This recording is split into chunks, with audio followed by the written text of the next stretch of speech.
Morning, Coach. Good morning. Hi, Pat. Well, talk about what do you think of the field? Well, we're just happy to be hosting, so it didn't really matter who they sent to us. I feel like to get a host was good for our program, and we played well for most of the year, so I think we deserved it. And, like I said, I think all the teams that are in the field are worthy of being in it, so it really didn't matter to us who they sent. Does this morning help you erase what's happened last weekend, put it in the back of your mind?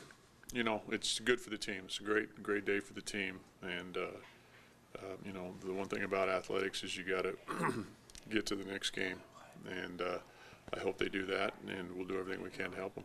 Jared said yesterday that he knows you guys might not have the most talent, but he thinks you have some of the best minds in baseball this year. He said you guys have a lot of confidence in yourselves. Do you agree with that assessment? Well, I think for the most part, we've played 55 games, and I think for 48 of those, or 50 of them, we played pretty well, and the guys have accomplished a lot of things. I'm proud of them. They're a good group of kids, and like I said, I'm happy for them. Not a few years ago, this team didn't necessarily finish great, won the World Series. Did you draw on that? Did you talk to the players about that, how the postseason is a totally different thing? Well, I think it's different with every year and every team, That 2007 team had two guys on it. One was Mitch Canham and one was Darwin Barney, and they'd been there before and done it before. I think each team, I'm trying to find ways to motivate guys to play the game of baseball. It's such a gift. Before the game yesterday, I met an old friend of mine that played baseball at Oregon. I couldn't even tell who he was because he's dying of cancer. And I think of the gift these guys have to play the game, and at times how they don't appreciate that, I think, is a little bit disappointing. I think that they should really relish the opportunity they have, and like I said, they've been a great group of guys to work with. I think they've overachieved, but I think at times guys get down on themselves too much, and I think that they let it affect what happens on the field. Coach, what was the message to the guys on the bus ride back last night? I didn't say anything. Moving forward to this regional, since these guys are, the opponents are different than you used to, so how do you get prepared for them, scouting and all that? Well, you start calling their enemies and asking for scouting reports, and find out if we can get some information on them. Most clubs that make it to a regional, you have opportunity. There's an unwritten rule that you hope everybody follows, and that is that your conferences won't sell you out. So but we played so many people from Fresno State,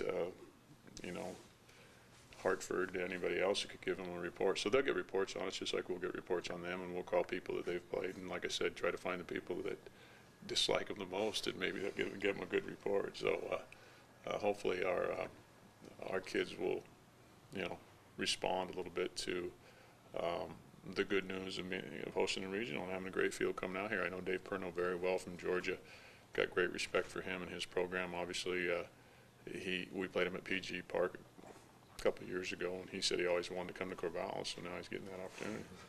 Can you talk about the Pac-10 and just? I think everybody in the Pac-10 is good. I say that I know Washington probably is down a little bit this year with a new coach and doing some things, but it's really hard in the field because some teams get in because they win a conference tournament. RPIs are hard to fulfill out here in the North. I think in 2006 we had the 30th RPI in the country and won the national championship. We don't have the flexibility to score an RPI sometimes. And just for example, Texas will come out and play Stanford at Stanford, and as well as Fullerton, they'll go home and home, but Texas won't come to Corvallis. So, it's hard sometimes to get RPI points. So, I just think the Pac-10 is a tremendous conference. I think it's number one. There's nobody that we played this year in our conference that we felt like that this is easy. As you prepare this week, is it business as usual, or are you going to be focusing on specific things? Specific, areas of concern with our opponent, but as far as, how you take BP and how you field the ball and how you throw it across the diamond, those things are pretty standard. So, we'll just try to have good, as good a week of practice as we can, try to build on the momentum of hosting a regional and having a great field in here. Will you guys practice today, or will you take today off as usual? Well, today we'll basically take it off. We'll have some open hitting, and that's about it because we got to have a day off.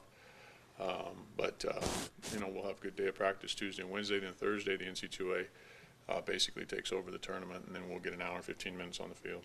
Based on your experience, 17 years at OSU, how difficult is it to just kind of turn on that light switch, I should say? Depends on the individual, like I said, we got swept at home in 2007 with 2 weeks left in the season with a very good group of guys, and had to respond to that, and we did. Depends on the guys in your club.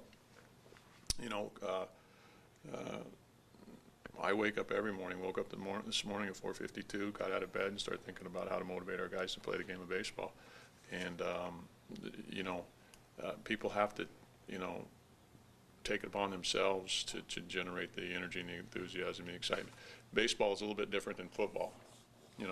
A bad weekend in baseball is 3 games, a bad weekend in football is 1. And, it's hard. It's a little more difficult than people think, and momentum is a big thing. And, in the last couple of weeks, we've made some tremendous mistakes in the game that have cost us. You start with the last game at Washington, got a 6-0 lead against the last place team. You don't finish, lose 2 out of 3 at home, get swept on the road. So there's the little things that create big opportunities, and we haven't been able to seize those, and we have not taken care of the little things in the game of baseball, whether it be one pitch in the wrong location, whether it be not throwing the ball across the diamond, whether it not be getting a hit with the guy in scoring position, not getting a bunt down, changes everything. Thanks, Good. Thank you. Thanks, Pat. All right, guys.